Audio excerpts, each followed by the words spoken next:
Hey guys! Doing a dual upload this week. One is for my Charmed audience, and then one that has just been irritating me for a while now. But I was like, you know what? Don't say anything. It's only gonna upset her fan base. No good can come of it. So just, put a pin in it. So I did. I didn't say anything, but it just keeps happening. In fact, it just happened again today. So I'm just like, you know what? Someone's gotta say it. It might as well be me. So, yeah, the thing is, I don't actually mind Taylor. I'm definitely more partial to her music than her herself, but ultimately my opinion on her is neutral. But, as I've mentioned in previous videos I've made regarding Taylor, my sister is a huge Swiftie and has been ever since 2006 when she first heard Tim McGraw on the radio. So, despite not following Taylor myself, I've always known what was going on with her through my sister. But in the past few years, it's just become a lot. Even if you don't have a little sister that's kind of obsessed with Taylor and who will tell you anything and everything there is to know about her, her fame has reached such a level that it feels like you never stop hearing about her, And that's not necessarily a bad thing, but too much of anything, even a good thing, can be difficult to tolerate after a while. See, that's the thing about art, Miss Halliwell. If you leave your subject under the light too long, they burn. And in Taylor's case, I've actually heard it described as Taylor oversaturating the market with herself, and today's video kind of goes hand in hand with that idea. So I guess long story short, what I'm trying to say is that I don't actually have a problem with Taylor herself. It's more so the marketing tactics she and her team are using, if that makes sense. It feels like when Taylor releases an album these days, there are so many variations of that album and album covers that if you are a quote true fan, you will want to collect them all, and are even encouraged to do this by things that are released on her site, such as a collector's box for the vinyls and a clock to hold the various CDs, which there's nothing wrong with at all. I am a huge fan of collector's editions, and I especially love the ones that come with everything. Special features, collectibles, etc. And I actually have quite a few collector's editions myself. But there comes a point in time where you ask yourself, how much is too much? And more importantly, if you are a mega famous figure who is selling to a global audience, how much is too much for them? Taylor's latest release, the Tortured Poets Department, has at least 24 different variants.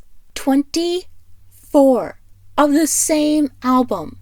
And you would think that at some point you would start to ask yourself, especially in an economy that is still trying to get back on its feet after a global pandemic, do I really need to keep draining my fans dry like this? I mean, even if we are generous and assume that every CD or digital album is $12 and every vinyl is $35, that's still north of $300 to collect them all. And again, that is a generous figure because she just keeps releasing more, and it's like so frustrating, especially since Taylor's brand did not used to do this. In fact, it didn't actually start happening until she switched over to her new label, go figure. So I thought in order to demonstrate how much the excess has grown over the years, and particularly since she switched labels, why not run back through her releases to illustrate that a little better. For simplicity, we'll only count full album releases, not EPs, live releases, singles, or digital albums and stuff like that, because these days it just makes sense to have a digital version available anyway. But yeah, you get it.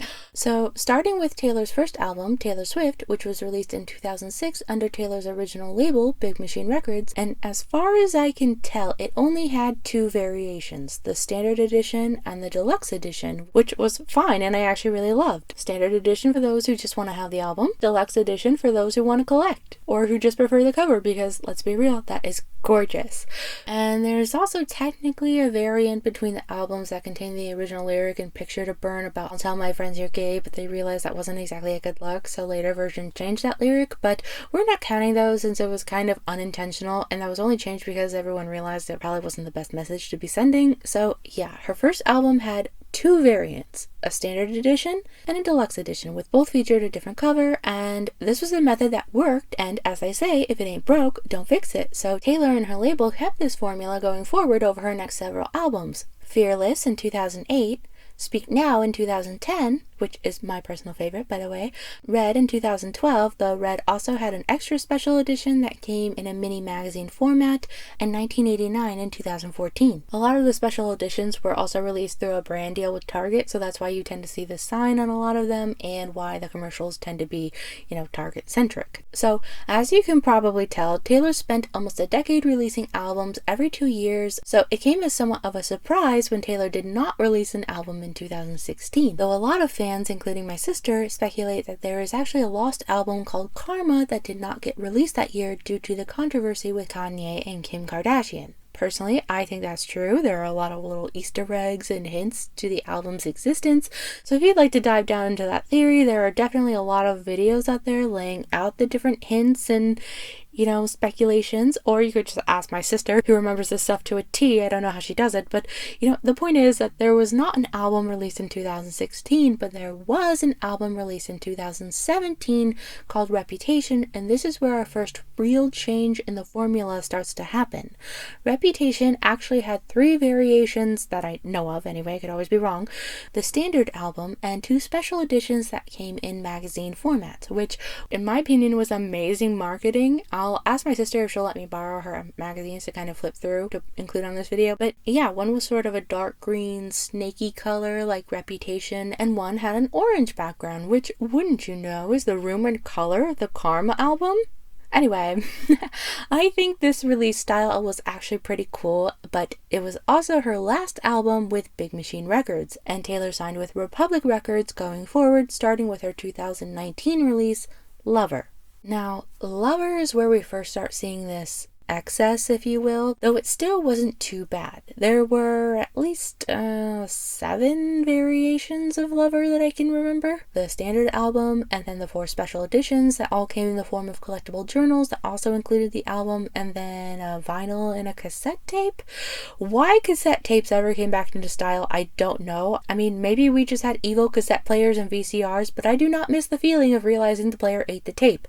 But I digress. The point is that if you wanted every version of Lover, you were going to be spending a little bit of money. But it was still pretty fan friendly, because if you wanted to buy all the different versions, then you had the option, but you could also just buy one copy of the album and still have all the bonus tracks, which seemed like a win-win for everyone. But they went even harder with Taylor Swift's next release, Folklore, with it having a standard edition, 8 different deluxe editions with different collectible covers, both CD and vinyl versions, and a cassette tape. So if you wanted every version of this album, you would need to buy at least 18 different copies of the same album. And this one in particular annoys me so much because Folklore was released on July 24th, 2020, which was just a few months after the pandemic came along and messed everything up. And Taylor has made it clear that she conceived and wrote Folklore during the quarantine, so it's not like it was something she'd been planning that just happened to release during that period. So in my opinion, it was really tone deaf of Taylor and her team to try and milk her audience into buying a bunch of different CDs where the only actual variation is the cover during a time where a lot of people were losing their jobs and going through a hard time. And if you notice, they really rolled this back during Taylor's next 3 releases. Evermore, which was released the same year as Folklore, had a standard edition, deluxe edition, cassette tape, and vinyl, and maybe a special printed vinyl?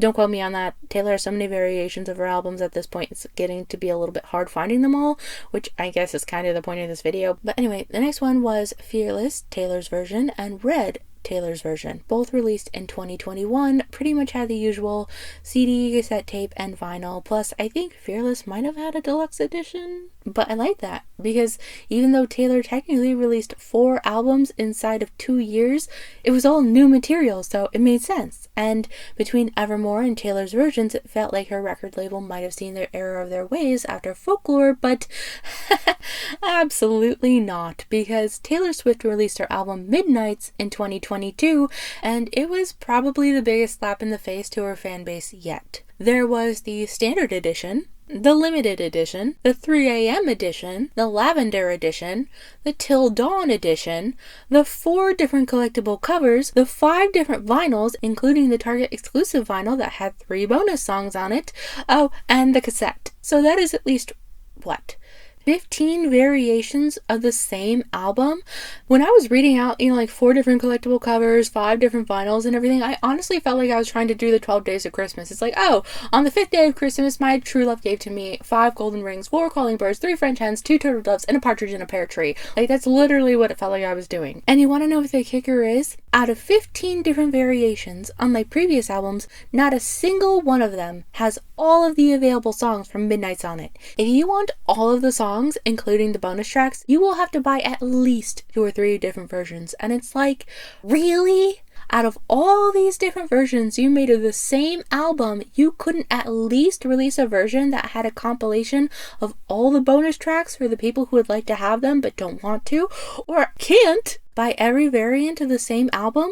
It could probably be assumed that it was an oversight in the marketing, but since there was always an album where you could get most, if not all, of the bonus tracks in the past, it definitely doesn't feel like an oversight in my opinion, and more like taking advantage of your audience that, by the way, is still recovering from a global pandemic and might not have the funds to buy even if they wanted to. Just putting it out there. And then Taylor released her version of Speak Now in 2023, and the one album I probably would have bought multiple versions of only ended up having a regular CD, vinyl, and probably another evil cassette tape, but that was a nice change of pace after the black hole that was the Midnight's release. But if I learned anything from the post-folklore releases, it's that this release style wouldn't last long, and of course it didn't, because Taylor released her version of 1989 later that same year, and of course there was a multitude of variants, at least 19 if I'm counting correctly. By the way, huge thank you to the Reddit user who compiled this. It would have been a nightmare to try and find all of these myself. And also a huge thank you to the one who did the Midnight's one too. But you see what I mean? Almost 20 different versions of an album that was technically already released before. And of course, there are tracks you can only get if you buy the alternate versions, which, by the way, thank you so much for putting one of my favorite songs on a vinyl only edition. Not all of us have vinyl players, but whatever.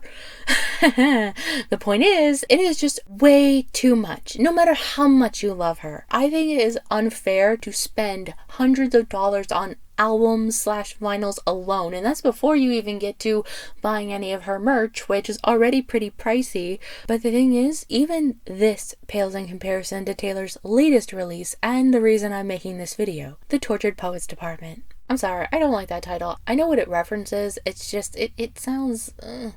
It just sounds pretentious to me, but that is not the point. The point is, I swear, this has to be Taylor's most disingenuous release yet, because at least with most of Taylor's former releases, even the heavy-handed ones, you pretty much knew all of the available versions and songs before making a purchase, so at least you were making an informed purchase.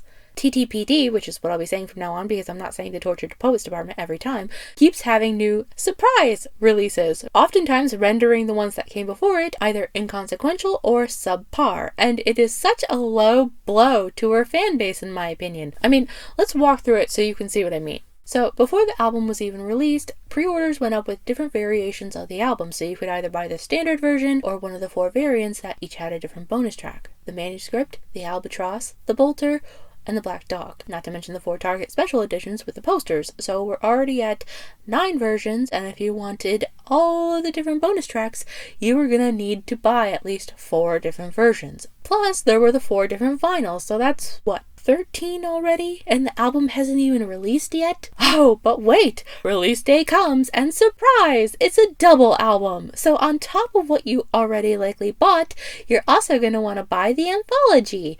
And yay! Now you're finally done. Right? Wrong, because now Taylor releases collector's editions of the different bonus track variations, and if you want the bookmark and the magnet and the extra goodies, well, you're gonna need to buy all 4, right? And you need to do it before they sell out because those go fast. So now we're up to 17-ish of the same freaking album? And you know what? As I said in the beginning, I so wanted to make a video when that happened. It was just so ridiculous to me that she keeps taking advantage of her audience and somehow doesn't seem to realize that. But I bit my tongue because I know what her fan base can be like if someone says something even remotely critical of her. And at the same time, it felt like it was finally over. But no, the week I wrote this, Taylor released yet another version of this freaking album, which, if this article is to be believed, my estimate was way off and the number is actually up to 34 34 different variations. 34! Can you imagine releasing 34 versions of the same album and somehow thinking that's a good thing? I mean, I really can't believe just how blatant the greed is at this point. And the thing is, I wrote this all out and I felt better. And it's like, oh yay, I got it out and I feel better. So there's no need to record or make a video because I feel better, right? Today, what do you know? She dropped yet another version. And I was like... Where's my laptop? Where's my notes? Where's my mic? And now I'm here. But yeah, it is way too much. And I know there would be some who say, well, no one's forcing you to buy them, so what's the problem? The problem is that the album hadn't even come out yet before a multitude of variants were already available. So you had no idea which songs you were going to end up liking and which ones you weren't. So how would you know which edition you should buy? And it's not like you can wait and see either, because most of them were only available for a limited time. And things on her site sell out so fast that oftentimes you don't really have time to sit and wonder if it's something you even want. If you don't buy it when you see it, you're either SOL or you have to buy it from a reseller who generally resell Taylor's merch for at least double what it was originally worth. So yeah, there's definitely a pressure there, and a lot of people would rather buy them all to be safe rather than potentially miss out and or having to pay way more in the future because they weren't sure in the moment.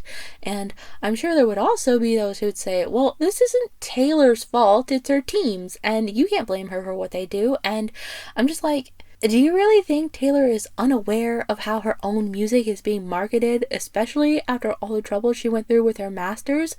Highly unlikely, especially since Taylor herself has said in the past that she is very vocal when it comes to her music and she is heavily involved in most aspects. Maybe first I could talk to you about kind of new album stuff.